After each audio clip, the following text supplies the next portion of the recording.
How to answer questions about reducing immunosuppression in a transplant patient. Hello Dr. Humans! This week I wanted to continue on that theme of transplantation because I know that at this time in your career, when you're studying your RACP Clinical Exam, those kinds of questions are the most dreaded. You spend your day as a med-reg or a senior resident and you're not in the business of just stopping by and reducing someone's immunosuppression at short notice. Yet somehow in this exam, you're being asked questions about this. I mean, what's that all about?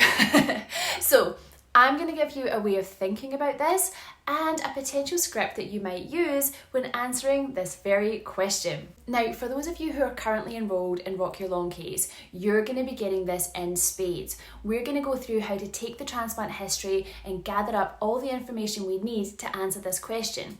But if you haven't enrolled, this should still make a lot of sense.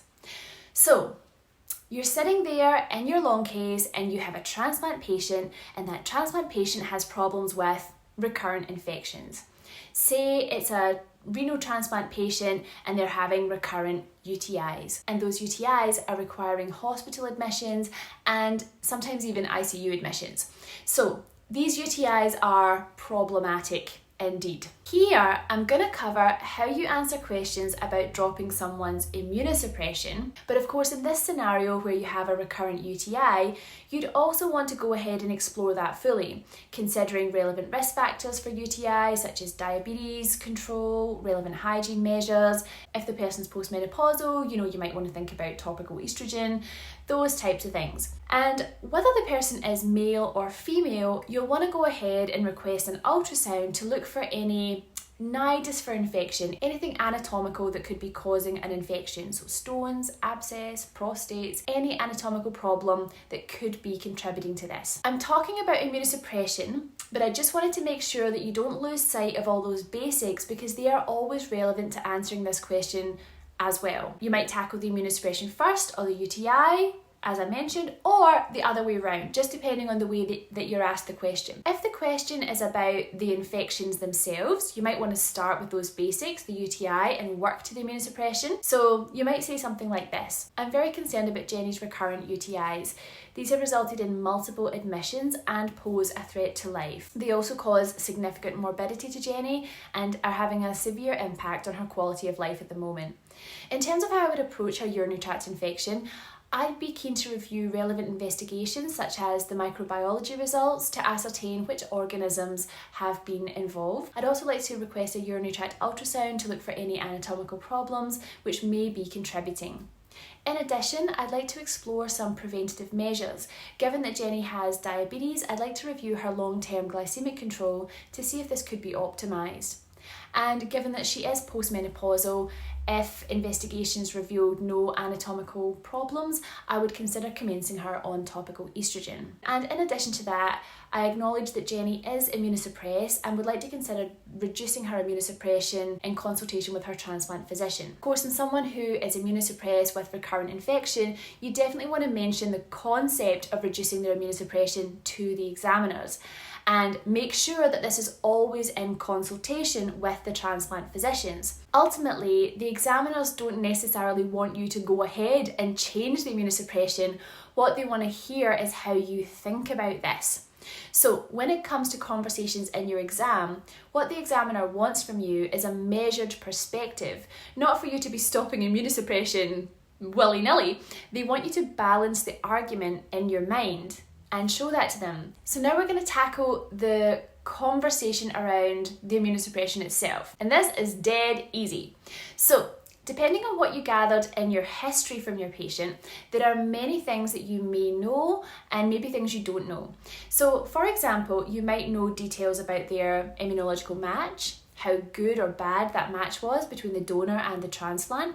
You might know if they have DSAs, donor-specific antibodies, to their organ. And if you don't know that, you might know something about sensitizing events that would put them at risk of DSAs. So previous pregnancy, blood products, previous transplants. You might even know if they've had past rejection episodes, which would put them at risk of further rejection episodes. So those are some things that are relevant to this discussion, and if you know them, then of course use them. But whether the patient told you this information or not, you still want to go ahead and review these investigations formally anyway. So this script still applies. So even if the patient told you something, you're not going to take that at face value. You're still going to want to check the actual results. And of course, especially if you don't know these details, you would want to say, I would be interested in. So don't panic if you don't know something, just say, I would be interested in.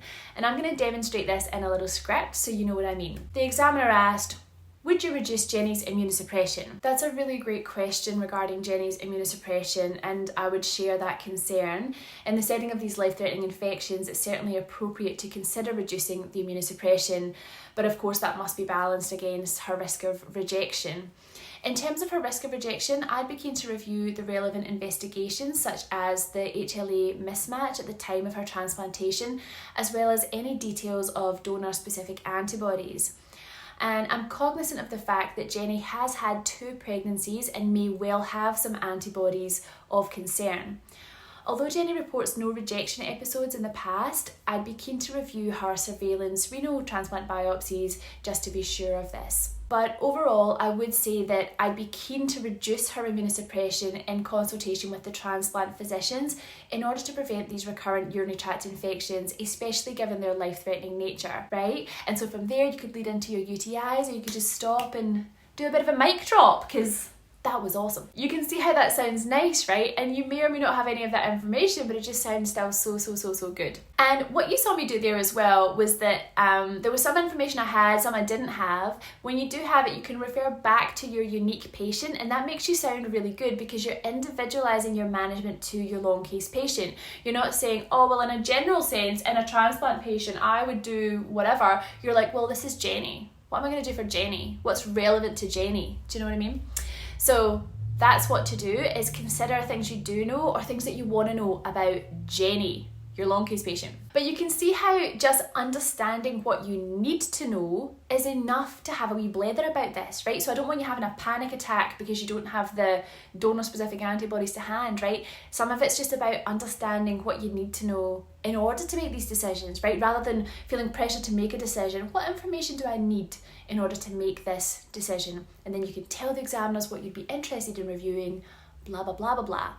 So the take-home message here is never forget the basics in a transplant patient, and the purpose of asking such a question of you is to see how you think about the problem.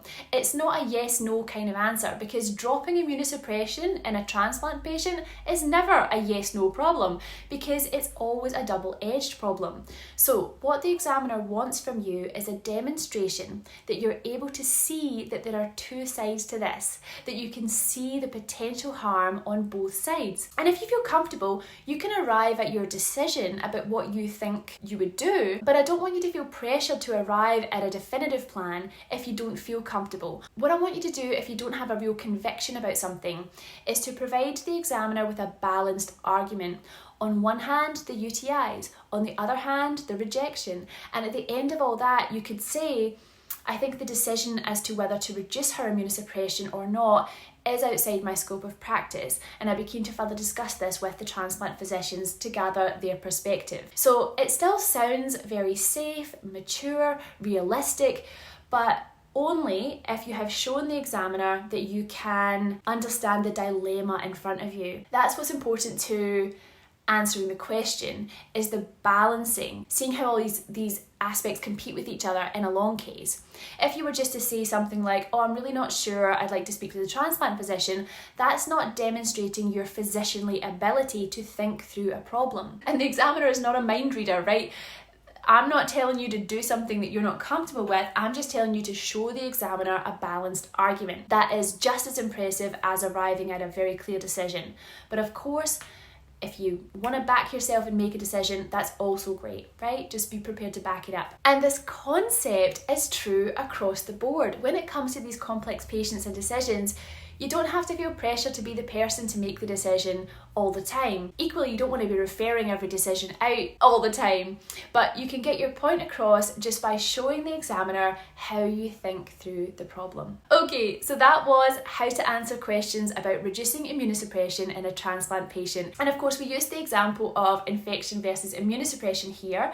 Other reasons you might be dropping immunosuppression are bone marrow suppression, so cytopenias, and cancer risk. So I hope that was super helpful to you as you work towards your clinical exam. And of course, if you do want to become oh so confident with your long case, come along to Rock Your Long Case.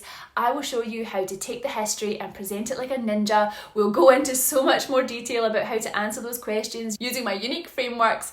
And of course, I'll give you more scripts than you'll ever need. There are so many. So it's all there: CKD, dialysis, transplant, a whole host of gen med topics, as well as how to actually do the long case itself with maximal impact and minimal pain.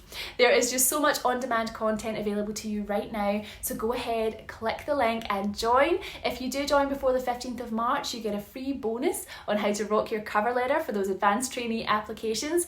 And the deadline for registration, the absolute last time you can register this year for the live practice sessions, is on the 31st of March. So if you do want to be part of the program, including all of that juicy live group coaching, then the best time to join is before the 31st of March. But really it's now. Just go right now and just join. There's so much on there, you'll get so much out of it. It's been so much fun hanging out with you today, and I have so much more on the way here on YouTube, so stay tuned and I will see you soon. Bye!